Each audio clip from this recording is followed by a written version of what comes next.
A continuación, vamos a comenzar a escuchar las ponencias de este foro.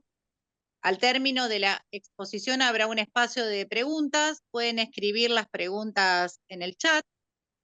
Bueno, hoy nos acompaña la doctora Mariela Peña. Su presentación de hoy lleva por nombre Empleo con apoyos, herramientas clave para la vida independiente. El espacio es suyo, doctora. Gracias, Fabi, gracias, Cristina. La verdad que es un placer estar acompañando a todo el equipo de Olimpiadas Especiales Argentina nuevamente. Pudimos compartir de manera presencial en Rosario y ahora nos encontramos en este foro. Estoy viendo ahí en el chat, tenemos representantes de todos lados del país y también de países limítrofes. La verdad que es un placer. Creo que ustedes estuvieron charlando en la primera etapa, que fue hace un par de semanas, respecto a autonomía. Y si hay una palabra clave para la autonomía es el trabajo. No existe autonomía posible, tengas o no tengas una discapacidad, si no tenés un empleo que te garantice los recursos para vivir de manera autónoma. Y como decía recién Cristina, para eso es fundamental el rol del Estado. Así que bueno, vamos a estar compartiendo sobre todo lo que es referido al derecho al trabajo y cómo trabajamos el empleo con apoyo y la inclusión de las personas con discapacidad en el mundo laboral. Pueden ir dejando preguntas en el chat o bueno, si no las chicas después van moderando o van levantando la mano. La idea es que esto sea dinámico, más allá de que uno expone y trata de compartir la experiencia. Soy una convencida que no solo ustedes van a recibir algo de mí, sino que la idea es que yo también me lleve algo de ustedes, de su experiencia, de su recorrido, porque es ahí donde se genera este feedback entre los que exponemos y los que asisten a los cursos. Así que bueno, nuevamente agradecerles. Ahora voy a compartir el software para que podamos ir siguiéndolo y sea más amena la charla. También lo voy a ir audio describiendo de alguna manera por si hay algún usuario o usuaria que tenga alguna condición respecto a la visión, así no se pierde nada de este proceso. Como denominamos esta jornada, cuando hablábamos con el equipo, definimos el título como empleo con apoyos, el trabajo como una herramienta clave para la vida independiente, esto que decía recién en la introducción. Ahí más o menos hay datos míos después para que me puedan googlear. Bueno, yo soy abogada, soy especialista en discapacidad y derecho y también especialista en derecho administrativo y estoy escribiendo la tesis de la maestría en derecho laboral, por eso trajimos ese tema para trabajar hoy.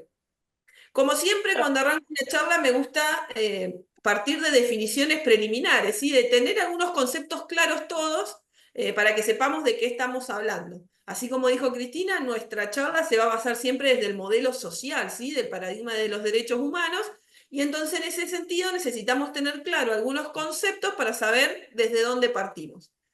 En esto es importante saber qué es el trabajo, una palabra que cotidianamente está en nuestro vocabulario, que está en nuestro relacionarnos con los otros, pero que muy pocas veces nos preguntamos verdaderamente qué es el trabajo. Y el trabajo representa toda actividad realizada por el hombre con el propósito de producir bienes y servicios que le permitan satisfacer sus necesidades y las de los demás. Y en esto hay que distinguirlo con lo que es el empleo, ¿sí? No es lo mismo hablar de trabajo que hablar de empleo.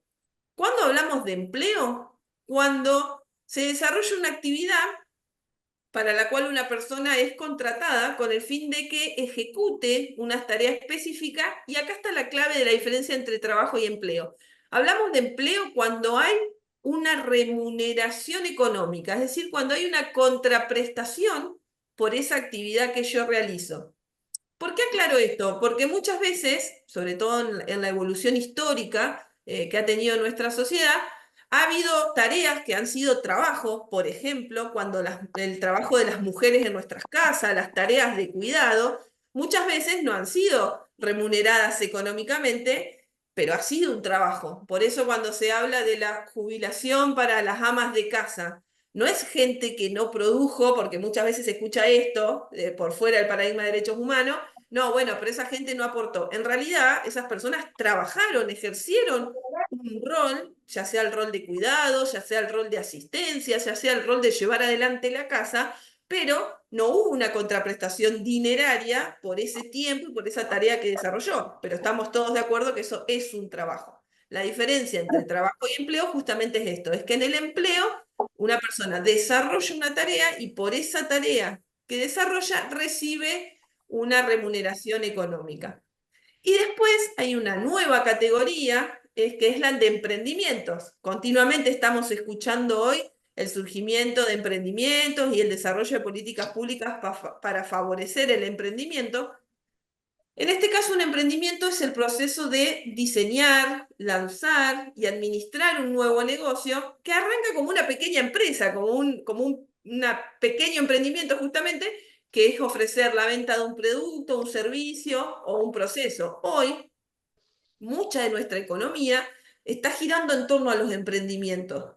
Ya hoy, ante la escasez de trabajo, de empleo, en el sentido formal, de relación de dependencia, surgen y cobran mucho rol en esto, lo que es el emprendimiento. Y acá también las personas con discapacidad tienen algo para decir. Las personas con discapacidad tienen algo que decir respecto al trabajo, tienen algo que decir respecto al empleo y también muchas hoy han encontrado en el emprendedurismo una ventana o una puerta que los llevó a esto de la vida autónoma e independiente.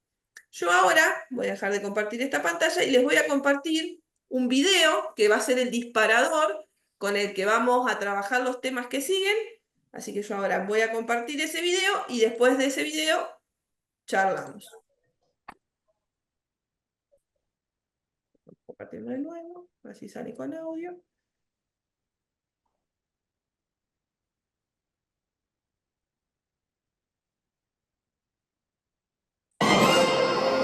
Era un día normal, en una oficina normal, con sus empleados normales y corrientes. Una de ellos era Pepi, una gran profesional de la administración. Pero si para algo estaba especialmente capacitada, era para administrar los motes de sus compañeros. Con su implacable bajada de gafas y su inseparable matasellos, los clasificaba uno a uno.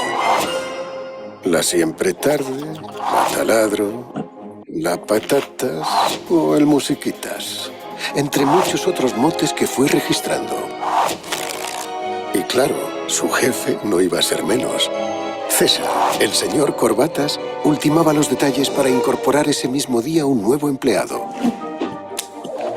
Un nuevo compañero con discapacidad. Llegados a este punto, mucha gente podría pensar: estas cosas las hacen porque desgravan, se ahorran pasta, ¿qué te crees? Por el contrario, habrá quien tenga un punto de vista más optimista y visualice un ambiente idílico de trabajo que nos hará mejores personas. Pero tópicos aparte, lo importante es que había dado una oportunidad a una persona. En cuanto estuvo el contrato sobre la mesa de Pepi, una sola palabra le impidió ver con la misma claridad de antes. ¿Sería ella quien fuese juzgada por sus compañeros si le ponía un mote a una persona con discapacidad? Eso estaría mal visto. De todos modos, ella era muy considerada con sus compañeros y esa noticia debía compartirse. Y claro, también llegó a oídos de Ignacio. A don Perfecto le obsesionaba la disposición milimétrica de las cosas.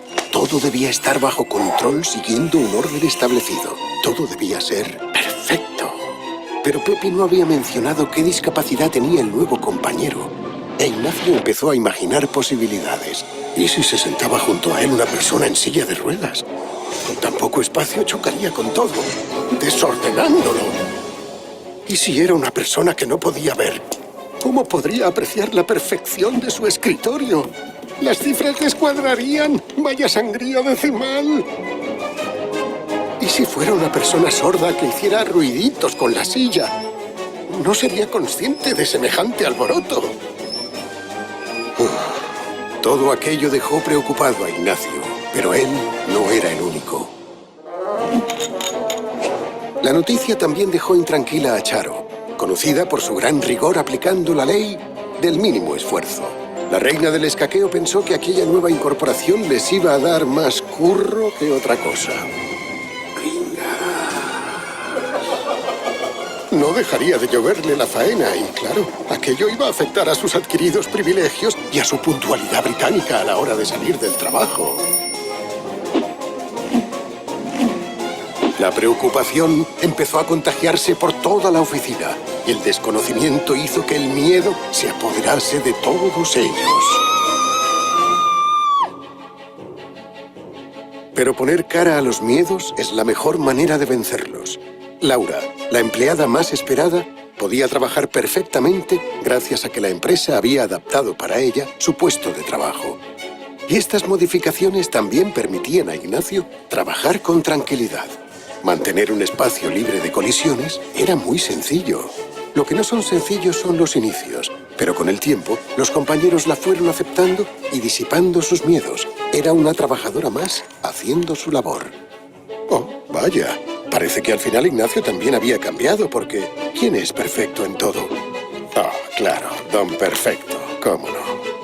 Y sí, ¿para qué engañarnos? Al principio Charo tuvo que arrimar el hombro y trabajar un poco más de lo que estaba acostumbrada, pero poco a poco todo volvió a su cauce y pudo retomar su puntualidad británica.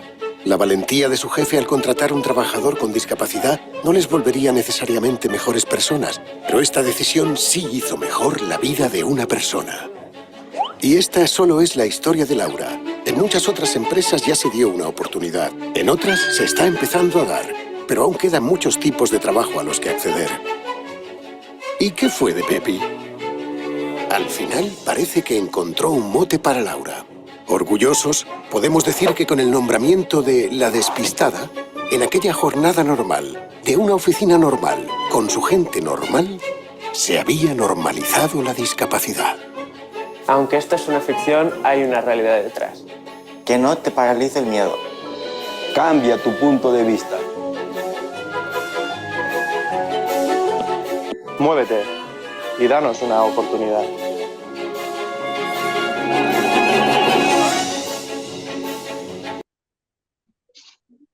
Bueno, este video yo lo uso en muchas de mis clases porque justamente es un disparador de la realidad que muchas personas con discapacidad se encuentran, ¿sí? Que cuál es la primer mirada o lo primero que sale del video. Es este miedo y este prejuicio. Si hay alguno que quiere comentar algo de qué le pareció el video, rápido como para seguir, habilita el micrófono, no hay problema. Pero lo que pasó en esa empresa es lo que a diario enfrentan las personas con discapacidad cuando salen en búsqueda de un empleo. Esta mirada del otro, que es la primera barrera con la que se encuentran, este temor de creer que la persona con discapacidad no va a poder, este prejuicio de creer que porque tengo un compañero con discapacidad voy a tener que trabajar el doble, esta idea de que no estamos preparados para esto, o sea, continuamente hay un montón de barreras que se levantan para impedir la inclusión de las personas con discapacidad en los ámbitos laborales. De por sí, las adecuaciones edilicia también, un montón de oficinas, si pensamos en nuestros ámbitos de trabajo donde cada uno de nosotros desarrolla sus tareas, al toque nos empezamos a representar barreras, ¿sí? ¿Qué haríamos nosotros para poder incluir? Muchas veces estamos acostumbrados a pensar en cómo acompañar a la persona con discapacidad o cómo pensamos alguna actividad, pero nunca estamos pensando, o muy pocas personas piensan a las personas con discapacidad como compañeros de trabajo. Es difícil representarnos en nuestra rutina diaria trabajando con personas con discapacidad. Siempre el Estado mira a la persona con discapacidad como viniéndole a pedir algo, ¿sí? Hacer un trámite en la administración pública, yéndose a atender a un hospital, pero nunca está pensando en, por ejemplo, la persona con discapacidad como enfermera, la persona con discapacidad como médico, la persona con discapacidad como encargado de atención al público. Cuesta todavía que el Estado vea a la persona con discapacidad como un sujeto activo de derechos. Se sigue viendo con esta mirada asistencial, ¿sí? De decir, bueno, las personas con discapacidad no tienen nada que venir a decir en cuanto al derecho del trabajo. Por eso celebro este encuentro y que entre todos vayamos llegando a reflexiones o puntos de encuentro que después nos permitan, como decíamos hoy con Cristina más temprano, propagar esta agenda, ¿sí? Poder decir, che, no es todo salud, no es solo prestaciones, no es solo rehabilitación, tenemos derecho a un montón de otras cosas. OEA justamente trae esto del derecho al deporte, para que las personas con discapacidad puedan ejercer actividades deportivas con los apoyos y los ajustes razonables. Hoy estamos hablando de trabajo, se habló de vida independiente, ¿por qué no hablar de turismo en alguna oportunidad, del turismo accesible, que también es una realidad? Poder ampliar esta mirada y ver que la persona con discapacidad tiene derechos a poder transcurrir su vida en igualdad de oportunidades que el resto. Voy a volver al PowerPoint. Ahí seguimos.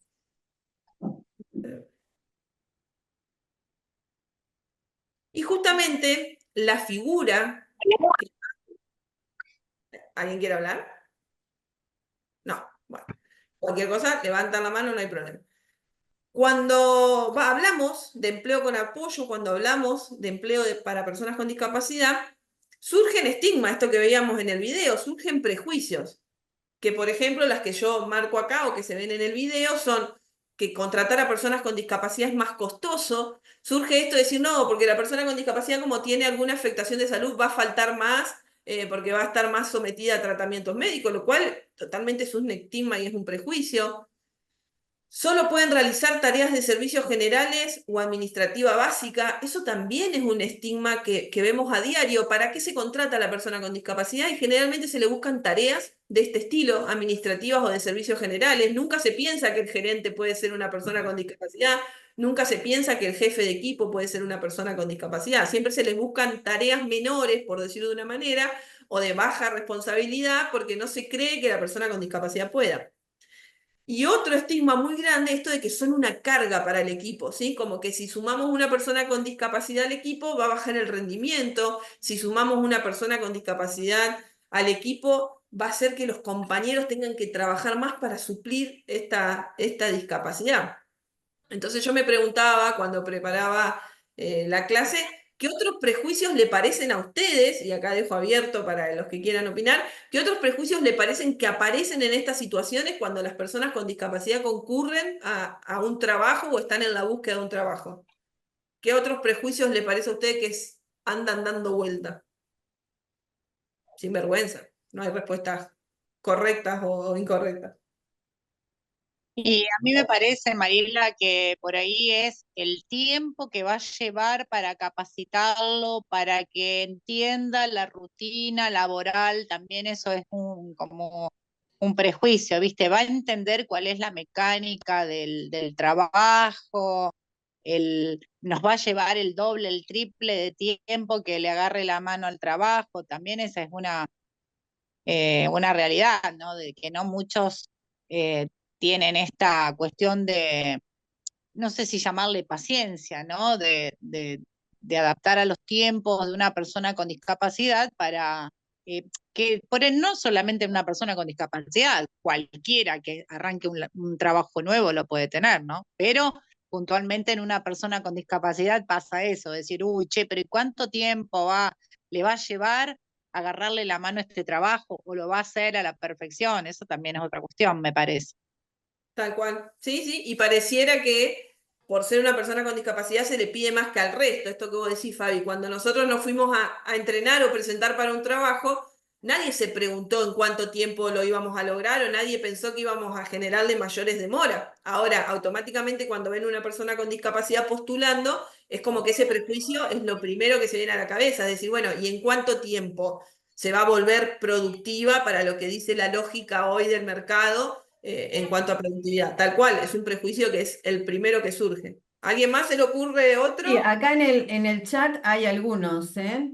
Que están Léelo, Cris, porque yo no, diciendo como comparto no los veo. que un prejuicio puede ser pensar que siempre va a tener que estar acompañado y asistido.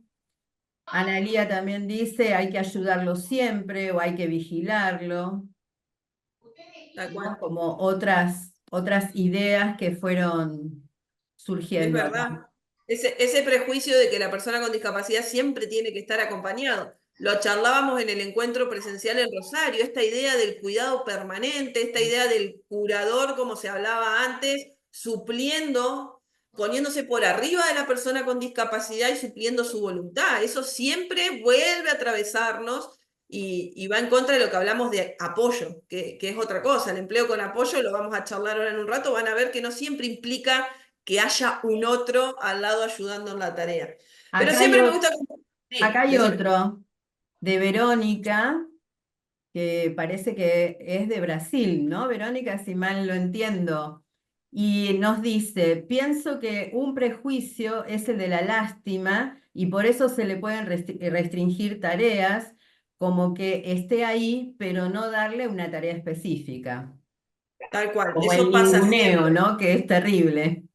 Y duele y se ve a diario, decir, no, somos una empresa inclusiva porque tenemos personas con discapacidad, pero terminan siendo un mueble más de la oficina porque no le asignamos tarea y bueno, la dejamos ahí haciendo lo que puede, digamos, y no le asignamos tareas competitivas, tal cual es otro prejuicio y esa es la diferencia entre inclusión e integración. Nosotros desde el modelo social, cuando hablamos de inclusión, hablamos del desarrollo de habilidades en igualdad de oportunidades que los demás, es decir, en el ámbito del trabajo que pueda ejercer tareas. Ahora, cuando estamos en un modelo anterior o de integración, decimos, bueno, con que esté en el espacio ya alcanza. O sea, divisar que hay una persona con discapacidad en un espacio no garantiza que ese espacio sea inclusivo. Exacto. Y eso es lo que nosotros planteamos desde el modelo social.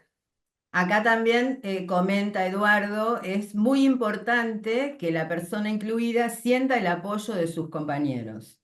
Y desde San Rafael nos dicen, el prejuicio es ya tener el certificado de discapacidad. Ya con eso son distintos y sabemos que todos, de una forma u otra, tenemos discapacidades diferentes.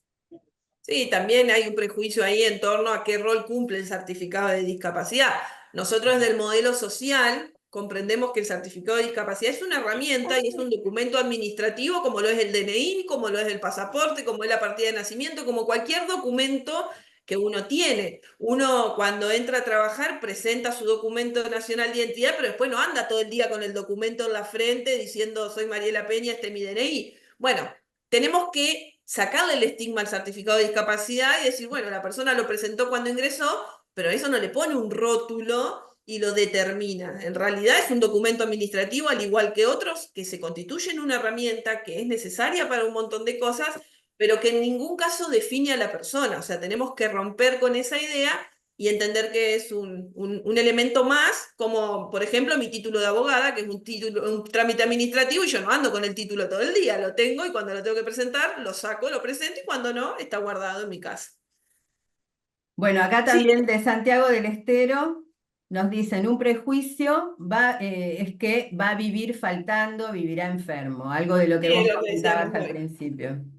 En torno a esto de los prejuicios, yo siempre traigo, bueno, Cristina y Fabi, que ya me siguen de otras charlas, esta frase siempre está, que la dijo Einstein en su momento, es más fácil desintegrar un átomo que un prejuicio. O sea, poder romper verdaderamente con esto que siempre está ahí dando vuelta, está en el ambiente. O sea, nadie lo dice, pero todos los pensamos, nadie lo dice, pero está, se siente esa tensión en el ambiente. Bueno, es el desafío que tenemos, por eso lo importante de estas capacitaciones. Vamos a seguir con el Power.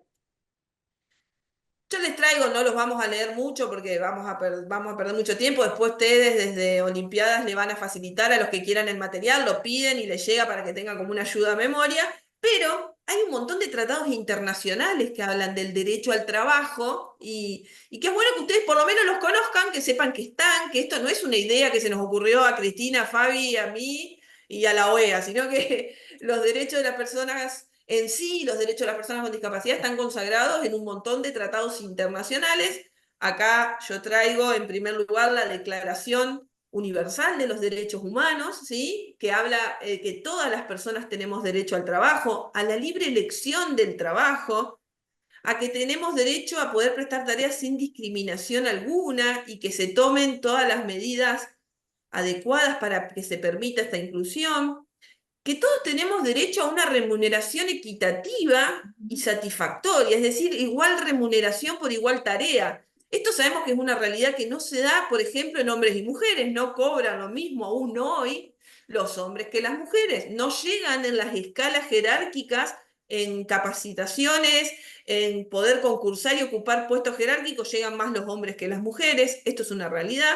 Imagínense cuando hablamos de personas con discapacidad, o sea, esta igualdad de remuneración por igual tarea no existe. Siempre la persona con discapacidad termina como en regímenes de pasantía, de beca, nunca llega a la estabilidad laboral para la persona con discapacidad. Siempre son programas de capacitación, siempre se le busca la vuelta. Ahora, trabajan igual que otro trabajador, pero no reciben la misma remuneración y el mismo trato. Bueno, este tratado internacional, que no es de discapacidad, es un tratado internacional de derechos humanos, viene a plantear esto: igual remuneración por igual tarea, la posibilidad de fundar, de formar sindicatos y participar gremialmente. Recién ahora se empieza a ver espacios para personas con discapacidad en los sindicatos. No existían áreas que verdaderamente acompañen al trabajador con discapacidad. Mucho tiempo sucedió que si vos adquirías una discapacidad en el empleo, te jubilaban anticipadamente, no existía la adecuación, no te daban la posibilidad de que sigas trabajando. Es decir, bueno, no, tuviste una situación que te pone en condición de ser una persona con discapacidad, bueno, muchas gracias, hasta acá fuiste productivo, fuiste útil y te vas a tu casa y te acompañamos, ¿sí? Para que te puedas ir, pero no te acompañamos para que te pueda quedar. Este es un trabajo que tenemos que darnos las organizaciones que trabajamos en el tema, empezar a articular con los sindicatos y con los gremios, que son los que tienen que luchar para que esta realidad, independientemente del Estado, pero que también tienen que luchar para que la realidad de los derechos de las personas con discapacidad se cumplen. ¿Por qué? Porque si hablamos que las personas con discapacidad tienen que estar trabajando, van a ser los gremios los que van a tener que velar por esos derechos. En eso es importante lo que establece este tratado. Después tenemos el Pacto Internacional de Derechos Económicos, Sociales y Culturales, otro tratado muy importante, que también reconoce el derecho a trabajar. Y me gusta esta frase que tiene el tratado: el derecho de toda persona a tener la oportunidad de ganarse la vida mediante un trabajo. Porque eso es el trabajo, a nosotros nos define no solo como un sustento económico, el trabajo nos define en nuestras relaciones sociales, el trabajo nos define en nuestros proyectos personales. Nuestra vida está ligada al trabajo en un montón de aspectos, no solo el económico. Por eso me gusta cuando este tratado habla de esto, la oportunidad de ganarse la vida, que no es ganarse la vida en el sentido económico, sino ganar la vida en todos sus aspectos, en todos los aspectos subjetivos, y habla justamente de esto, de un trabajo libremente escogido y aceptado, ¿sí? Que no sea que, bueno, no me queda otra opción, soy persona con discapacidad, entonces solo puedo trabajar sirviendo café. No, tenés toda la posibilidad de poder capacitarte, existen un montón de instancias para que verdaderamente puedas trabajar de aquello que te gusta, de que puedas elegir cómo querés ganarte la vida. Y también habla de que es el Estado el que debe generar, ahí en el ítem 2, los programas y las normas para conseguir este desarrollo económico, social y cultural. Ustedes fíjense que siempre habla del Estado, o sea, todo nuestro marco normativo jurídico pone esta obligación en cabeza del Estado. Cuando nosotros hoy en día escuchamos que el Estado debe retirarse, cuando lo que se nos dice es que mejor un Estado chico, ustedes imagínense cómo se van a hacer realidad estos derechos, si no tenemos un Estado que abrace, un Estado que venga a poner en agenda todos estos temas. Y nuestro piso de derechos, nuestro paraguas, le decimos nosotros, que protege el ejercicio pleno de los derechos de las personas con discapacidad, es la Convención, ¿sí? La Convención Internacional de los Derechos de las Personas con Discapacidad específicamente consagra el derecho al trabajo en su artículo 27, que este sí lo voy a leer textual porque es como nuestra base desde donde partimos, que dice: los Estados partes reconocen el derecho de las personas con discapacidad a trabajar en igualdad de condiciones que los demás. Ello incluye tener el derecho a tener la oportunidad de ganarse la vida, como decíamos hoy en el otro tratado, mediante un trabajo libremente elegido o aceptado en un mercado y un entorno laboral que sea abierto, inclusivo y accesible a las personas con discapacidad. ¿Y qué vuelve a decir? Los Estados partes salvaguardarán y promoverán el ejercicio del derecho al trabajo, adoptando las medidas pertinentes, entre ellas, y ahora vamos a ver cuáles son. 1. Prohibir discriminación por motivos de discapacidad. Esto es clave. Nadie puede quedar fuera de un proceso de selección por ser una persona con discapacidad. Generar las condiciones de trabajo justas y favorables. Lo que decíamos hoy, que puedan ejercer sus derechos laborales y sindicales. Emplear a personas con discapacidad en el sector público. Esto es clave. El Estado debe ser el primero que da el ejemplo. Si el propio Estado no da el ejemplo, ¿cómo le va a exigir al privado? Uno exige cuando uno cumple. O sea, si el Estado cumple, puede exigir cumplimiento. Ahora, si el Estado mismo no cumple, ¿cómo va a poder exigirle al privado? Promover el empleo también de personas con discapacidad en el sector privado, velar porque se realicen los ajustes razonables, promover programas de rehabilitación vocacional y profesional. Esto es clave, hoy nos pasa, no sé si a ustedes les pasó en su juventud, tenemos jóvenes que hoy llegan a terminar su secundario y no saben qué quieren ser. Se necesitan programas claros que acompañen en la toma de decisiones, que uno pueda saber cómo elegir su carrera, cuál es el campo profesional donde va a ejercer. Eso es clave, sobre todo más cuando hablamos de personas con discapacidad que necesitan de accesibilidad a la hora de poder tomar una decisión. Asegurar que las personas con discapacidad no sean sometidas a esclavitud y servidumbre. Yo siempre que trato este tema, uno se imagina la esclavitud allá en la antigüedad, se imagina los barcos de las personas de raza negra que eran trasladadas, y yo les puedo asegurar que hoy en día estamos viendo esclavitud y servidumbre. Se ha visto mucho en Ciudad de Buenos Aires, ahí vi que hay gente de Cava, en la zona de los talleres textiles, muchas personas con discapacidad que le retenían sus DNI y las tenían encerradas en los talleres clandestinos de fabricación de indumentaria. Y esto está probado y ha pasado y pasa hasta el día de hoy, que los tienen encerrados en las quintas donde producen. Por ejemplo, acá en Santa Fe, en la zona que yo estoy, hay un área muy específica de producción de frutilla. Y se han descubierto familias enteras y con hijos con discapacidad en situación de esclavitud y servidumbre. Porque a veces pensamos que esto está lejos, que esto ya pasó, que como sociedad lo superamos, y en realidad cada vez está más vigente. Bajando ya a cómo Argentina se adecúa a estos tratados internacionales que veíamos recién, que rigen para todos los países, nuestra Constitución, ¿sí? La Constitución Nacional, también viene a hablar del trabajo y lo viene a resguardar. Y esto está en el famoso artículo 14 bis, que todos alguna vez hemos tenido acceso, ya sea en la escuela o lo hemos visto en algunos medios. El artículo 14 bis es el que consagra el derecho al trabajo, que dice que el trabajo en sus diversas formas, ¿cuáles son las formas? Esta que decíamos, el empleo en relación de dependencia, cuando son emprendimientos individuales, cuando son locaciones de servicios, van a gozar de estos derechos. Y la ley tiene que asegurar condiciones dignas y equitativas de trabajo, jornada limitada, descanso y vacaciones pagos, retribución justa, el famoso salario mínimo vital y móvil que todo el tiempo estamos escuchando, cuál es el piso de esas remuneraciones, la igual remuneración por igual tarea que yo les dije recién, bueno, participación en las ganancias de la empresa, eso pareciera ser una utopía hoy en día, nadie participa de la ganancia de la empresa, colaboración en la dirección, protección del despido arbitrario. Y lo más importante, que está en el otro lado de la filmina hacia la derecha, el Estado otorgará los beneficios de seguridad social que tendrán carácter integral e irrenunciable. Acá viene la protección, en esta parte del artículo 14 bis, a lo que son las jubilaciones, ¿sí? Es decir, luego de una vida activa, viene lo que es la vida pasiva o de jubilados. Bueno, el Estado es el garante de esa situación. Ustedes sabrán que hoy en día se está discutiendo mucho. Bueno, ayer se aprobó una ley que traía una nueva fórmula de la movilidad y ya están hablando de que se va a vetar. Ya están diciendo que los nuevos valores que acordaron los legisladores no van a ser. Pero también tiene que ver que ahora se está discutiendo la edad jubilatoria, que se quiere extender.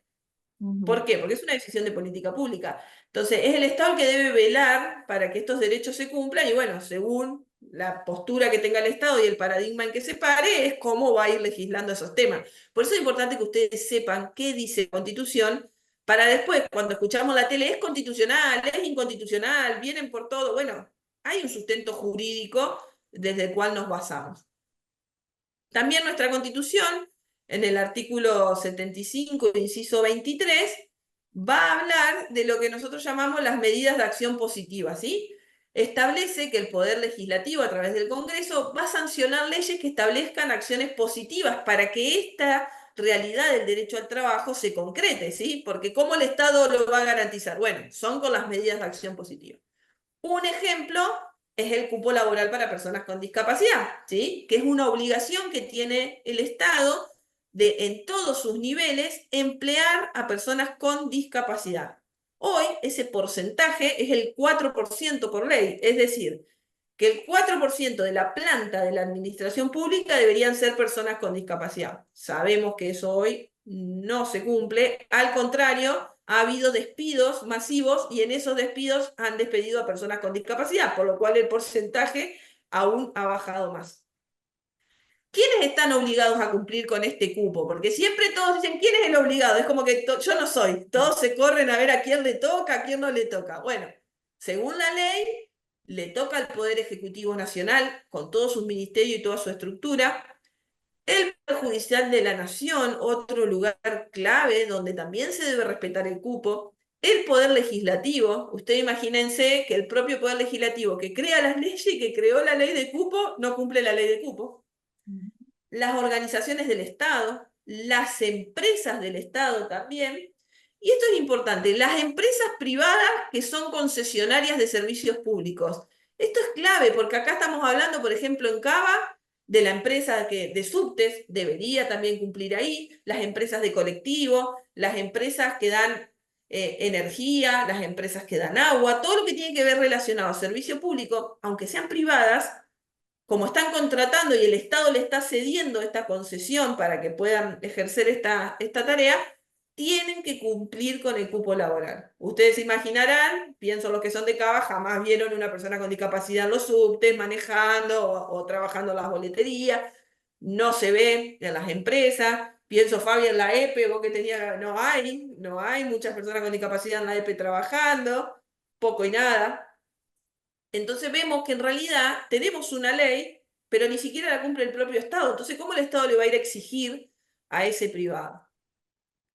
¿Cuál es la realidad hoy de las personas con discapacidad respecto al empleo? Les traigo esta estadística porque a mí siempre me choca, digamos, cuando hablamos de empleo y más ahora que está bajando el nivel de ocupación.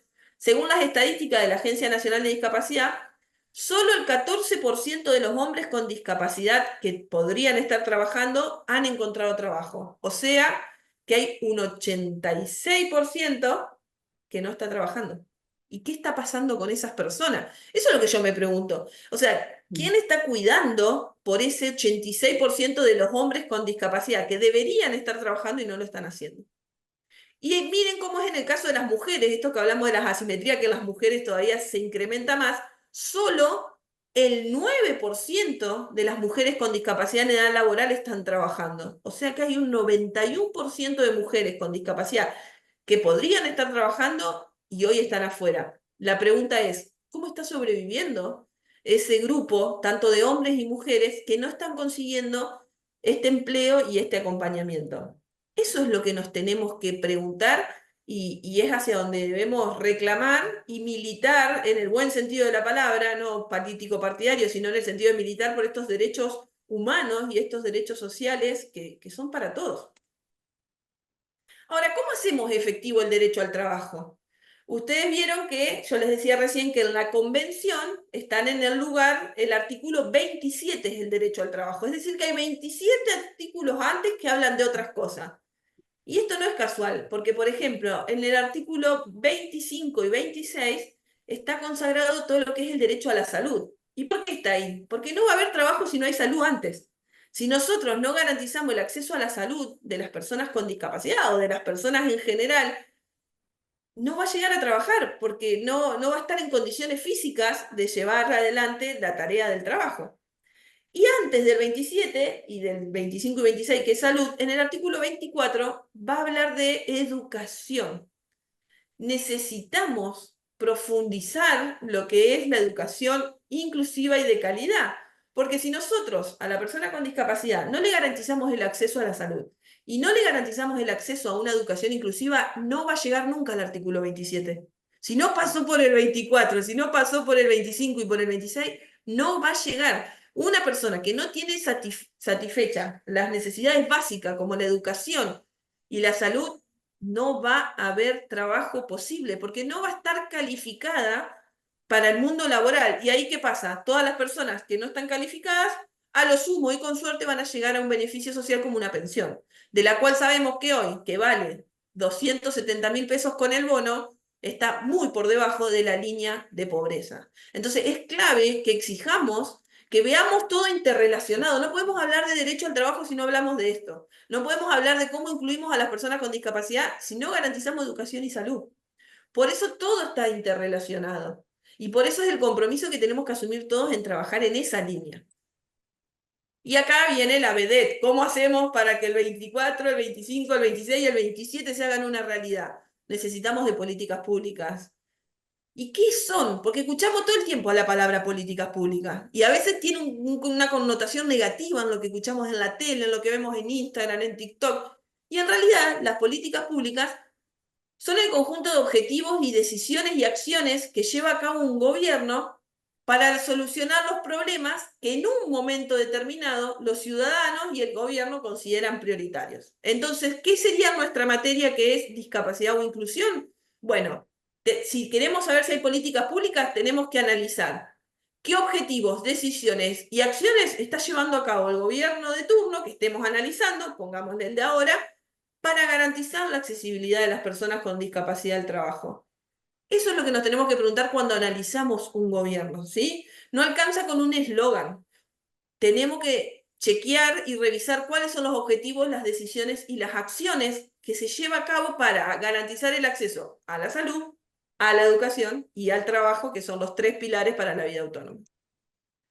¿Qué significa una política pública? Significa un contenido. Necesitamos poder leer y ver cuál es ese contenido. ¿Y eso cómo se plasma? En un programa. Una política pública no es un acto concreto y no es un hecho aislado, ¿sí? No es, por ejemplo, la entrega de un subsidio, sino la entrega de un subsidio ¿para qué? ¿Sí? Tenemos que ver un programa, tenemos que ver un plan, qué se trazó a partir de ese hecho y que verdaderamente se convierta en una política pública. Si no es un gasto ineficiente, si nosotros entregamos un subsidio o damos una cobertura sin garantizar un programa, después eso es en vano, es estéril. Y a su vez, toda política pública implica una orientación normativa, ¿sí? Se tiene que basar en estas normas que vimos. No puede haber un programa que no sea de acuerdo a la Constitución Nacional. No puede haber una política pública que no sea conforme a la Convención y a los tratados de derechos humanos. Eso es lo que tenemos que poner en tensión. Ya no se puede, esto que decía Cristina, no podemos perder o ceder derechos que costaron muchos años de lucha, que costó la vida de muchas personas con discapacidad que salieron a luchar por ganar estos espacios y hoy no los podemos relegar y enfrascarnos y esperar que todo pase, sino que tenemos que ser sujetos activos en pedir estas explicaciones. ¿Cómo se desarrolla una política pública? Esto lo vamos a explicar rápido porque si no, no se va a ir mucho el tiempo. Es un círculo que puede ser virtuoso o no virtuoso o deficiente según cómo lo llevemos adelante. Lo primero que va a tener lo central de una política pública es identificar y definir un problema. En este caso, ¿cuál es nuestro problema? El empleo, la falta de empleo para personas con discapacidad. El paso que sigue es la formulación de alternativas, es decir, ¿qué alternativas pienso yo como gestor de políticas públicas para resolver ese problema? Entonces puedo pensar el cupo laboral, puedo pensar el empleo con apoyo, puedo pensar el subsidio como una herramienta porque es la única que se me ocurre. Elijo una de esas alternativas que pensé, entonces la adopción de la alternativa. Luego viene la implantación, es decir, la llevo adelante a esa alternativa y evalúo los resultados. Si el resultado fue bueno o cumplió con el objetivo, automáticamente va a surgir un nuevo problema que voy a tener que resolver y el círculo de las políticas públicas sigue girando, esto nunca para. Ahora, si yo elegí mal la alternativa y la evalúo como negativa, pero sigo siempre eligiendo la misma, ese círculo está como viciado, ¿sí? No, sigo gastando recursos del Estado, que son finitos, no son ilimitados, pero sigo sin resolver el problema de fondo. Esto es lo que ha pasado históricamente en el derecho al trabajo de las personas con discapacidad. Se formularon alternativas, pero ninguna, cuando se implantó, ha tenido resultados positivos o que verdaderamente modifiquen la realidad de las personas con discapacidad. Siempre ha terminado siendo un gasto que no ha dado los frutos necesarios, porque si no, no hablaríamos de los porcentajes que les planteaba recién, que son públicos, son del INDEC, respecto a la encuesta de hogares, de cuántas personas con discapacidad están trabajando. En esto de las medidas de acción positiva, una importante, y quizás acá a ustedes les sirve, contratar a personas con discapacidad hoy es más beneficioso para los empleadores, ¿sí? Por ejemplo, primero tenemos una ley, que es la ley 24.308, que habilita, ahí se movió, que habilita a que las personas con discapacidad puedan explotar esos pequeños comercios que hay en los organismos públicos. Por ejemplo, vas a la obra social Yapos en Santa Fe o a la que ustedes tengan en su localidad y está la fotocopiadora, que hay un kiosquito que te hace la fotocopiadora dentro de la obra social. Bueno, esta ley lo que hace es que esos kioscos que funcionan adentro de los organismos públicos, kioscos en el buen sentido, o sea, son comercios que están adentro de los organismos públicos, tienen prioridad las personas con discapacidad. Y esto poco se sabe. Pocas personas saben que pueden pedir esos kioscos o esos comercios.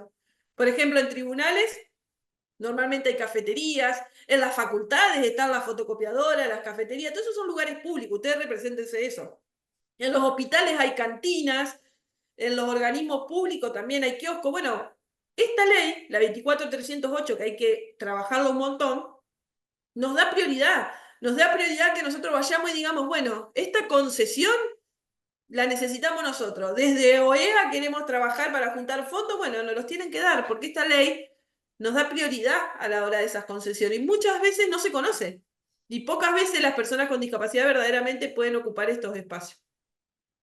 A su vez, hay diferentes normativas que dan beneficio a las empresas que contratan o a los empleadores que contratan personas con discapacidad. Esto hay que militarlo un montón, hay mucho desconocimiento, la gente no sabe que al final no era que era más caro, sino que era más barato contratar personas con discapacidad, ya que el Estado, a través de estas leyes, les da beneficios. Por ejemplo, la ley 10.592 establece que las empresas que trabajen para el Estado y le brinden servicio al Estado tienen que contratar personas con discapacidad. Entonces, en una licitación, para que ustedes imaginen, donde el Estado tiene que elegir a quién le va a comprar algo o a quién va a contratar, si una empresa le muestra que tiene una plantilla de personas con discapacidad, por esta ley, el Estado está obligado a contratar a esa empresa.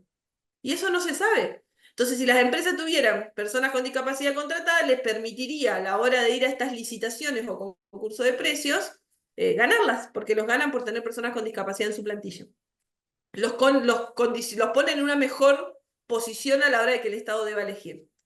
A su vez, los empleadores que conceden trabajo a personas con discapacidad provenientes de talleres protegidos tendrán derecho a una deducción del impuesto de las ganancias del 100% por ese trabajador. Es muy importante la deducción que se realiza por contratar a personas con discapacidad que vengan de los talleres protegidos. Y si esa persona con discapacidad no viene de un taller protegido, aún así le hacen una deducción del 70%. En este país que pagar impuestos cuesta y donde la gente muchas veces no lo quiere hacer y no quiere aportar en eso, imagínense si contrataran personas con discapacidad, estamos hablando de que pueden deducir de un 100% de las cargas en el caso de que vengan de talleres protegidos y de un 70% en el caso de que sean personas con discapacidad, aunque no hayan venido del taller protegido. Esto es algo que hay que trabajarlo y difundirlo un montón. Y en esto de los talleres protegidos, que ahí una persona lo ponía hoy en el chat, está la ley 26.816, que creó justamente esta figura de taller protegido, que tenemos los talleres protegidos para el empleo, ¿sí? Que es darle capacitación y generar competencias para incorporar a las personas con discapacidad en el mercado laboral. El taller protegido de producción, donde ahí desarrollan actividades productivas o comerciales, ¿sí? Ahí también se le dan talleres de capacitación laboral. Y después tenemos los grupos laborales protegidos, que son sectores específicos en las empresas, formados por trabajadores y trabajadoras con discapacidad. ¿Cuál es mi crítica a esto? Me parece genial que haya una política pública que lleve al empleo protegido, pero en muchos casos los talleres que se dan no son después competitivos con el mercado laboral. Siempre la persona con discapacidad termina haciendo tareas que hoy en día, con el avance de la tecnología, no son competitivas. Por ejemplo, y no quiero ofender a nadie con lo que voy a decir, muchos talleres protegidos son de huerta, muchos talleres protegidos son de carpintería, muchos talleres protegidos son de cocina, que está muy bueno para tener las habilidades, pero hoy cuando vos querés salir a un mercado laboral competitivo y nadie te compra el plantín que hiciste en la huerta. Yo quiero ser sincera en esto y creo que estamos todos de acuerdo. Alguna vez alguien te compra en alguna muestra, pero no es que vos vas a poder vivir exclusivamente de esa habilidad que sumaste en el taller. ¿Qué necesitamos trabajar en los talleres protegidos hoy? Tecnología, acceso a redes, algo de lo que es lo básico de programación, robótica. Hay un montón de nuevas teorías y un montón de personas con discapacidad que pueden desarrollarlo sin ningún tipo de inconveniente y estamos haciendo mermeladas.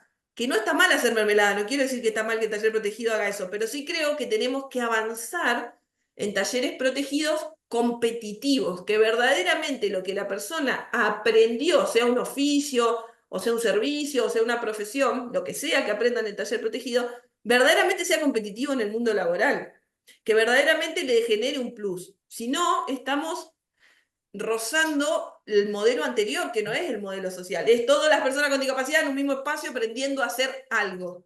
Pero después, cuando la queremos incluir con eso que aprendió, y está complicado, sobre todo en la lógica de mercado que tenemos hoy en día. A nivel nacional existe un programa, hoy quedó totalmente desactualizado los montos, pero es un programa interesante, que es el programa Promover, esto ustedes lo pueden buscar, el programa está vigente, pero está desactualizado. Estamos esperando ahí que actualicen los montos, que justamente son de capacitación laboral y que ayudan y acompañan a las personas con discapacidad a desarrollar estos emprendimientos, ¿sí? Lo que hablábamos, no la relación de dependencia, sino los emprendimientos de manera independiente.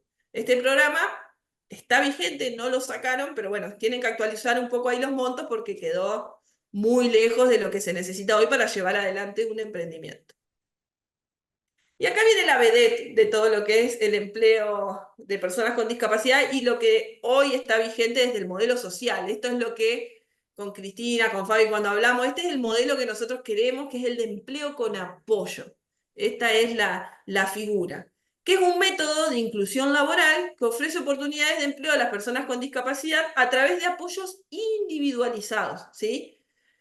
Y que se ajusta, es decir, hacer las adecuaciones específicas, como veíamos en el video, lo que Laura iba a necesitar, esta adaptación del tablero, esta cuestión de los espacios para que circule con la silla, donde se brinda apoyo no solo al trabajador con discapacidad, sino a su familia. Muchas veces la familia, acá que estamos muchos que somos familia, que nos cuesta creer que la persona con discapacidad puede o que la queremos sobreproteger para que no pase un mal momento, entonces no habilitamos al trabajo. Entonces, el empleo con apoyo se trabaja con la familia y con el ambiente laboral, preparar al grupo también, para que no existan estos prejuicios que veíamos. ¿Qué se hace en el empleo con apoyo? Se confecciona el perfil de la persona con discapacidad y el del puesto, y ahí se hace el entrecruzamiento para ver cuál es el plan más ajustado para incluir a esa persona, ¿sí? ¿Cuáles son los objetivos principales del empleo con apoyo? Facilitar el acceso al empleo, obviamente, facilitar la provisión de los recursos personales y funcionales que requieren esa inclusión de esa persona, contribuir a crear actitudes y expectativas que favorezcan al espacio, esto que decíamos, romper con los estigmas, trabajar con el grupo, fomentar ambientes de trabajo integrados y plurales, en lo que se contemple la diversidad como valor y donde se trabaje con la inclusión. Esto no pasa solo en discapacidad, pasa también con la diversidad sexual. Cuando una persona de la diversidad sexual o que tiene otra condición u otra elección, entra a la oficina y ya todos empiezan ya el chiste barato que se hacía siempre, un montón de situaciones, hay que empezar a deconstruirla porque hay un otro que tiene otra realidad y otra percepción. Por eso no siempre cuando hablamos de inclusión nos referimos solo a personas con discapacidad, sino a cualquiera de los otros grupos vulnerables. Son programas de orientación técnica y vocacional. ¿En qué trabajamos? En buscar por primero los apoyos naturales. ¿Quiénes son los apoyos naturales? Van a ser los compañeros de trabajo, ¿sí? ¿Cómo identificamos qué compañero está mejor predispuesto? ¿Qué compañero va a ser un verdadero facilitador? ¿Cómo va a ser la relación con el jefe? Y entendemos que este empleo con apoyo es algo que se tiene que ir dando natural, espontáneo, pero también es dinámico.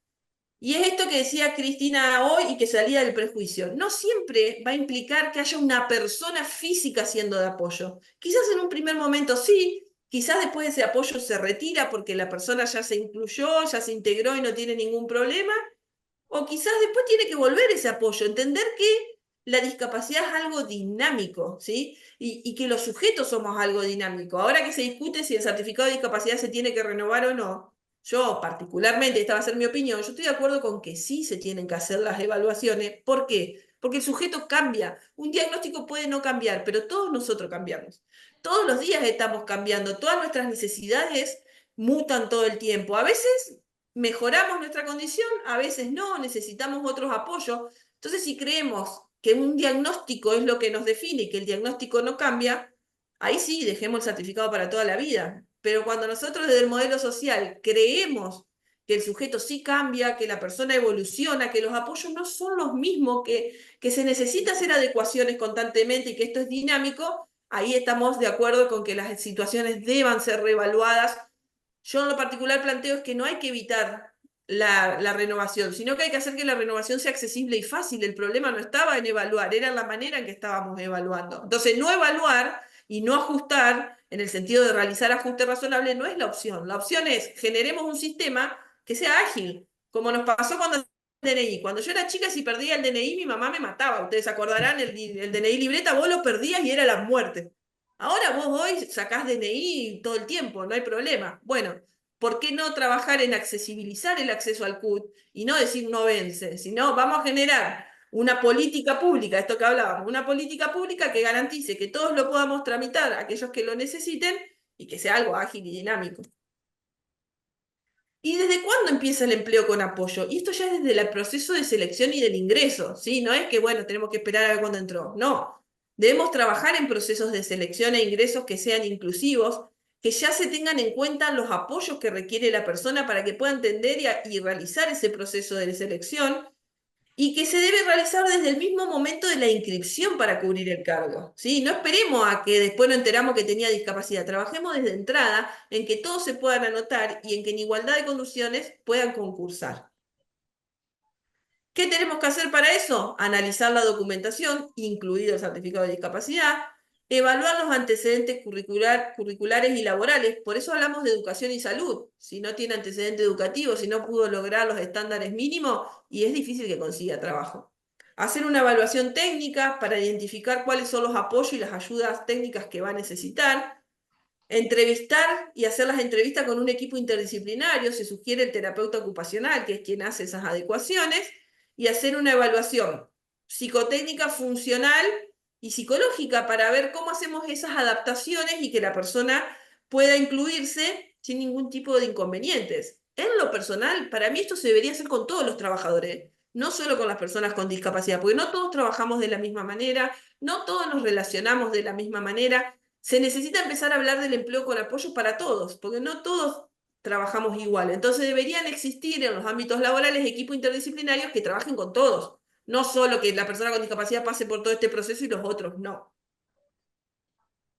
Acá está qué pasa de la seguridad social. Si logramos que la persona con discapacidad entró a trabajar, ¿cuándo se va a jubilar? Esta otra gran pregunta. ¿Cómo se jubila la persona con discapacidad?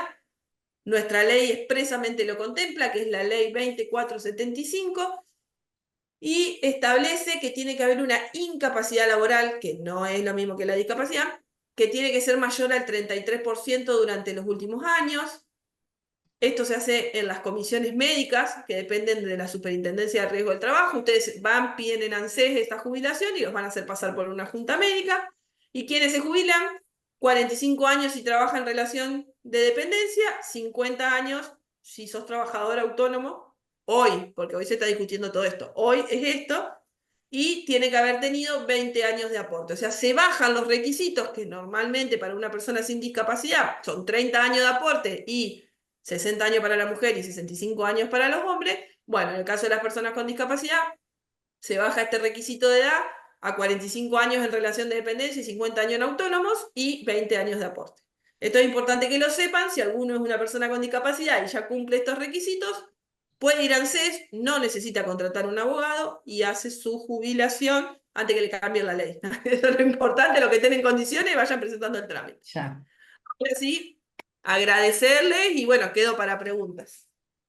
Bueno, yo lo que estoy viendo en el chat, por ahí, más que preguntas, en muchos mensajes hay coincidencia con lo que vos venís planteando respecto, por ejemplo, de la dinámica que debe ser reevaluada cuando hablabas, entiendo yo, de el certificado único de discapacidad, ¿no? Que la clave es hacer accesible la evaluación, dice Verónica. Y acá hay otro comentario de Marcela que dice, lamentablemente, mientras no se lleve a cabo la inclusión educativa de las personas con discapacidad, donde adquieran conocimientos y herramientas para la vida laboral, seguiremos haciendo mermeladas y plantinas. Estamos totalmente de acuerdo, Marcela. Estamos todos con la mermelada y los Totalmente de plantín. acuerdo. No está mal, vuelvo a decir, no estoy en contra de la mermelada y el plantín. Sí creo que hoy tenemos que ayornarnos y pasa en la universidad también con las carreras. ¿Qué carreras se proponen hoy a nuestros jóvenes? Y también ya hay carreras que están quedando desactualizadas porque la sociedad ya pide otra cosa. Entonces tenemos que trabajar en eso. Podría Acá mostrar una evaluación de perfiles, es- podemos mandar después. Yo acá no tengo, pero le paso a las chicas para que le pasen cómo se mide, cómo se trabaja en eso. ¿Qué Sí, más? Había algo por ahí importante. yo creo que también es importante considerar la clasificación internacional del funcionamiento de la salud y de la discapacidad, ¿no? Digo, ahí para poder determinar cuáles son realmente las barreras con las que se encuentra, que no se evalúe solo a la persona, sino también el contexto, porque si no, siempre seguimos poniendo el problema en la persona, ¿no? Y no hay otra manera de producir la inclusión si no cambiamos los entornos, ¿no? Me parece que eso podría ser también un eje de pensar en esa clasificación. Sí, acá Viviana hace un comentario, que yo Ujú. siempre lo traigo a colación, esto de ayornar las leyes de Argentina con la Convención. Argentina tiene un marco normativo muy Muy amplio amplio. y ese termina siendo un problema. Nosotros necesitamos hoy, desde la técnica legislativa, trabajar en un compendio, en generar un compendio o un dossier, decimos los abogados, donde toda la normativa esté ordenada y estructurada en base a la convención. Eso es clave. ¿Por qué? Porque Argentina ha legislado históricamente por patología. Y eso responde a un modelo médico de salud, ¿sí? En Argentina tenemos la ley de autismo, tenemos la ley para las personas con síndrome de Down, tenemos la ley de obesidad, la ley de celiaquía, la ley. Tenemos mucha superpoblación y se entrecruzan mal, se terminan siendo contraopuestas. ¿Por qué? Porque en vez de trabajar en lo que dice la convención, que es clara, y llevar la política pública ahí, vamos legislando por emergentes. Entonces, hoy es emergente el autismo, ley de autismo. Hoy es emergente la cardiopatía congénita, ley de cardiopatía congénita. Y ahí está el problema. Tenemos que trabajar en ordenar todo eso. Por eso es clave cuando elegimos nuestros legisladores y legisladoras. Uno a veces ni mira quiénes están en la lista. Bueno, hay que mirarlos porque después de ahí salen estas normativas que son las que generan todos los problemas que están mencionando en el chat. Eso es así. Acá hay alguien que levanta la mano. Bea. Hola, buenas tardes. Yo Hola. soy española y desde Costa Rica también formo parte de Olimpiadas Especiales aquí en una ciudad chiquita que se llama San Ramón y a veces por diferencia horaria y por despiste no me he podido enganchar, pero hoy por fin sí, porque siempre veo que hacéis temas súper interesantes y felicidades por eso. Gracias. Eh, Me he dado cuenta que estamos igual de jodidos. Y quería comentar a Mariela una situación aberrante que se da aquí con eso. Yo no tengo mucha experiencia en inserción laboral. Acabamos de tener una experiencia con un atleta y ha empezado ahí a destaparse la olla. Y nos hemos dado cuenta que la mayoría de las personas con discapacidad reciben una pensión, a veces muy ridícula y a veces un poco menos ridícula. Pero si los contratan, están en nómina en una empresa, pierden esa ayuda. por muy ridícula que sea, aunque el salario y la ayuda no sumen ni salario mínimo mensual, la pierden. ¿Qué nos encontramos? Pues que ociosos en casa y cosechando demencias seniles, depresiones, ansiedades y una vida adulta muy, muy oscura. No sé si eso pasa en Argentina y si Sí, Bea. cómo pelear. Sí. Claro, creemos que la única forma es el lobby político y buscar de cambiar, ¿no? Pero no sé si tenéis experiencia en eso o algo parecido. Sí, Muchas gracias. la verdad, Bea, es que es una realidad que se está replicando en muchos lugares, ¿sí? Se ha tendido globalmente hacia gobiernos más meritocráticos o basados en otros principios que no son el modelo social. Esto está claro, es una tendencia que se está dando a nivel internacional. Y la dificultad que esto genera es que las becas, los estímulos son insuficientes. ¿Por qué? Porque se parte del prejuicio de que la persona con discapacidad es improductiva. Entonces, lo que gastemos ahí es como un gasto ineficiente que no va a producir nada, porque como esa persona no puede, porque partimos del no poder, entonces termina generando una cantidad de barreras que en vez de eliminarlas, por esto es lo que yo decía del desarrollo de políticas públicas para un gasto eficiente, creemos que haciendo ese aporte de beca, pensión, subvención o subsidio estamos ayudando y en realidad es un gasto ineficiente porque esa persona no se incluye, porque ese grupo familiar no avanza y terminamos generando mayor exclusión. Entonces, hay que discutir esto en política pública y me encanta que haya gente de otros países que nos compartan, porque a veces pareciera que en Argentina pasa todo lo malo y no, es una realidad que se está dando a nivel global y uno se siente un poco acompañado, decís, bueno, tenemos a Bea por ahí que nos apoya Eso y de eso mal de muchos es bueno, de tontos dicen en España, pero bueno.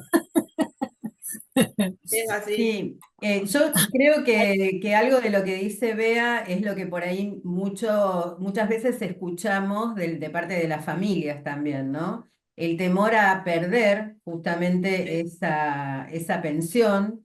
Y por ahí, si vos nos podés aclarar si legalmente es así, se suspende. Mientras tanto, la persona tiene un empleo en blanco y después, en caso de perderlo, se recupera esa pensión. Han pasado cosas, han pasado Ajá. cosas. El año pasado salió una resolución, antes del 10 de diciembre, que establecía que no se suspendía, que si la persona con discapacidad adquiría un trabajo, iba a poder seguir cobrando la pensión y el trabajo, porque se entendía que el monto de la pensión era tan mínimo que no cambiaba sustancialmente y que era una herramienta más. Eso fue hasta el 10 de diciembre, salió la resolución, se pudo emitir. ¿Qué está pasando hoy? No salió nada que derogue eso, ¿sí? Pero sí, tengo que decirlo, están mandando cartas documentos, ya están llegando a los domicilios donde se están revisando nuevamente, ya no pasó, pero se está revisando nuevamente el sistema de pensiones y algunas familias donde los padres de estos jóvenes tienen recursos económicos, donde mejoraron su situación en el monotributo, diferentes parámetros que están tomando, consideran que la vulneración ya no existe y están pidiendo descargos para ir hacia la baja. Tenemos que estar atentos. ¿Qué pasa con estas pensiones? Que esto es importante lo que dice Bea y lo que vengo diciendo desde que arranqué. Son netamente de políticas públicas. ¿Por qué? En el caso de Argentina están creadas por un decreto ley, ¿sí? No son por ley, son por un decreto. Ese decreto no se ha modificado, está desde la época del menemismo para que nos ubiquemos, desde allá, desde los 90 que está el decreto y nunca se modificó, solamente se han sacado resoluciones. ¿Y qué pasa? Que si no damos la discusión de fondo, esto que decía Virginia, si no ponemos este tema en la agenda y sacamos una ley que verdaderamente contemple esto, siempre se va a modificar por resoluciones. Y una resolución cambia de acuerdo al humor político del que está de turno. Una resolución borra una resolución. Si fuera una ley ya sería más difícil porque tendría que pasar por el Congreso para modificarse. Hoy se maneja por resoluciones y eso genera una incertidumbre jurídica que yo no me animaría a decir hoy no te van a sacar el beneficio porque mañana me despierto, miro el boletín oficial y todo cambió, porque lo cambian con una resolución. Ese es el problema, la incertidumbre jurídica que hay atrás del otorgamiento de las pensiones. Son discrecionales, terminan siendo discrecionales según el gobierno de turno, por lo menos en Argentina. Alguien le había levantado la mano, Pao, ¿puede ser? Eduardo, Ah, Eduardo, sí. yo ahí hice un mensajito. Soy papá de Luciana, está incluida laboralmente hace 12 años. En el anterior gobierno democrático, yo cuando me jubilé, Luciana no estaba incluida laboralmente, la tenía a cargo en el PAMI. No tenía pensión, no tenía nada, solamente estaba incluida para la salud en el PAMI. Así que bueno, recibía toda la medicación del PAMI que necesitaba Luciana. Al ser incluida laboralmente, hubo una disposición del gobierno anterior que por tener una obra social del sindicato donde está trabajando, que es Pasteleros, me sacaron la posibilidad de que tenía de PAMI. O sea, directamente el PAMI no me prestó ningún más servicio porque estaba incluida laboralmente. No sé cuáles son las razones de esa situación, pero es real. Sí, pero eso no está mal que suceda, porque todos tenemos derecho a una cobertura de obra social. ¿Qué hubiera pasado ahí? Pastelero le tiene que brindar la cobertura exactamente al 100% por persona con discapacidad, igual que PAMI. Vos no deberías haber sufrido, Eduardo, ni tu hija, ninguna pérdida de derechos, porque la ley 24.901, esto ya es salud, pero la ley 24.901, que garantiza el acceso a las prestaciones básicas, es para todos, tenga PAMI, tenga pastelero, tenga OSECAC, o sea, cualquiera sea la obra social, tendría que haberle cubierto el 100% de la medicación, las terapias que ella requiera o los espacios a los que ella concurriera. No tendrías que haber sufrido una pérdida, tendría que haberse ordenado y pastelero haber cubierto todo lo que cubría PAMI. Después, si ella terminaba la inclusión laboral o no tenía más ese trabajo, vos después la podías volver a tener en PAMI como cualquier persona. Sí, perfecto, pero vos conocés perfectamente bien cuáles son todas las gestiones para ser incorporada en la obra social con discapacidad. No, Es andar de vuelta un camino bueno, que es sin fin. Esa es un poco la cuestión.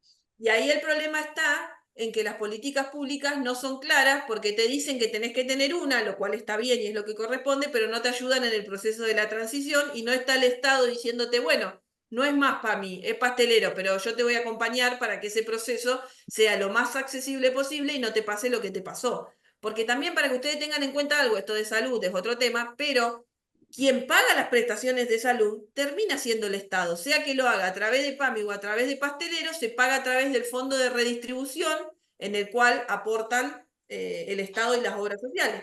Entonces, no importa si lo baja por pastelero o lo baja por PAMI, termina siendo el Estado. Entonces, cuando el Estado ordena estos procesos de afiliación, debería hacerlos de una manera accesible, que no sea para vos un karma hacer el cambio de afiliación, sino que tendría que ser algo fluido y que hasta tanto se efectivice el otro cambio, vos no te hubieses quedado sin prestaciones. Eso es lo que Ahí, debería suceder. Sí, de acuerdo, está correcto. Pau de Portugal también levantó la mano. Hola, buenas noches. Yo soy Paola desde Bolivia y bueno, es un placer poder participar de este foro. Complementando, bueno, comentando un poco lo que decían anteriormente sobre las políticas públicas, aquí en Bolivia también tenemos la misma situación donde se castiga a los jóvenes con discapacidad por mejorar. Entonces aquí, si bien tienen el carnet de discapacidad, pero se hacen las evaluaciones anualmente. Entonces, solo si tienen una discapacidad severa, les dan un bono que es mínimo, que es una 10ª parte de un salario mínimo nacional. Entonces, que eso realmente no les cubre para nada a los jóvenes, ¿no? Y en algún caso, no sé, si tenían una discapacidad severa, y han logrado superar algunos obstáculos con ayuda de la familia, terapias, etcétera, les bajan el porcentaje de discapacidad y ya no reciben ni siquiera ese bono, ¿no? Entonces, realmente es bien frustrante y hay muchos casos que personalmente conozco si bien muchas personas tienen el apoyo familiar, los padres y demás, pero también la realidad es que hay jóvenes, ya no todos son niños o jóvenes con discapacidad, también hay personas adultas mayores y que ya fallecen las mamás, los papás se quedan a cargo de la familia en segundo, tercer grado, amistades, entonces no llegan a cubrir las necesidades mínimas ni básicas. Y realmente, como les digo, han tenido un apoyo, una mejora, pero aquí se les va castigando. Y sucede lo mismo, como todo lo que he escuchado acá, es el tema de la falta de apoyo, el miedo, por más que haya alguna política aquí en el sector público, también tienen que tener un porcentaje, pero realmente no, hay cosas que no se llegan a cumplir. Claro, muy interesante, Pau, también tu aporte. Y pensaba, mientras vos hablabas, que cómo todavía, ¿no? Seguimos diciendo de la boca para afuera, ¿no? El modelo social, cuando en lo que vos estás relatando claramente se está parando mucho sobre el modelo de rehabilitación. Digo, si qué porcentaje de discapacidad, hasta dónde, ¿no es cierto? Digo, eso es lo que provoca por ahí las tensiones de las que yo hablaba al principio, porque ya pasó mucho tiempo en el cual debemos dejar de lado, ¿no? Me parece a mí, esas prácticas que lo único que hacen es producir mayor sobreprotección y entonces va en línea contraria a lo que la convención está planteando, ¿no? Y que justamente el tema del trabajo, del empleo con apoyos, porque la persona con discapacidad va a requerir apoyos, ¿no? No podemos ser ingenuos que hablamos de autonomía. Autonomía no es soledad, no es en soledad, es con otros. Y el trabajo seguramente también, para algunas cuestiones, deberá ser con apoyos. Pero digo, esto es lo que le da dignidad a la persona. Entonces, desde el modelo social, desde la perspectiva de derechos humanos, justamente el trabajo da dignidad, como decía Mariela al principio, ¿no? Entonces, qué importante todo lo que todavía en todos los países, hablo particularmente de Argentina, digo, tenemos que seguir cambiando porque insisto en que acá la normativa es muy amplia, es variada, a veces más claras que otras. No faltan normativas, lo que falta es cambiar la práctica, ¿no? Entonces, si no modificamos la práctica, los entornos van a seguir siendo siempre los mismos. Y por eso es que van encontrando las familias tanta cantidad de obstáculos al momento de pensar otras opciones, ¿no? Me parece que es eso, y por supuesto coincido totalmente con Mariela y con los comentarios en el chat respecto del lugar de la educación, porque está claro que si la educación sigue pensándose en discapacidad intelectual, discapacidad motora, discapacidad, digo, encasillados en ese tipo de clasificación, parados desde el lugar del que puede y el que no puede, sin ofrecer demasiadas herramientas respecto de los contenidos pedagógicos que corresponden al diseño curricular del lugar que esa persona tiene. Si no pensamos en los centros de formación integral desde el lugar de la vocación, la orientación vocacional, perdón, no me salía la palabra, de la orientación vocacional, y sí, van a seguir haciendo plantines porque no hay ofertas, ¿no? No hay posibilidades de elección. La autonomía, ¿cómo se logra? A partir de poder mostrar un abanico de posibilidades. Si el abanico para mí se limita entre el taller de cocina, el taller de carpintería o el taller de manualidades, ¿cuál es la variación que yo tengo para poder elegir lo que quiero ser o hacer? ¿No? Y eso es lo que hay que seguir cambiando. Se está trabajando mucho, insisto, la normativa en educación En Argentina, en ese sentido, se modificó. Lo que no se modificó en muchos lugares es la práctica. Tal cual. Sí, sí, los procesos en nuestro país son al revés. Normalmente la legislación debería ser resultado de hechos históricos y nosotros al revés. Tenemos la normativa, pero cuesta un montón la adecuación de las prácticas sociales. Surgen al revés. Sí. Obviamente acá Gabriela pone, hay que sumar los intereses de las personas con discapacidad. Seguro. Es clave. Todo lo que estamos hablando es con la persona con discapacidad en el centro, con la persona con discapacidad tomando decisiones. Si la persona con discapacidad quiere estudiar, que pueda elegir qué quiere estudiar. Si va a trabajar, que pueda elegir qué trabajo. Si quiere designar apoyos, que elija libremente quiénes son los apoyos. Los apoyos no solamente pueden ser la familia, pueden ser amigos, pueden ser parejas, pueden ser compañeros, puede ser una institución a la que asiste. Siempre el centro de todo lo que estamos hablando es la persona con discapacidad y la toma de decisiones. Eso es así. Muchas gracias por acompañarnos.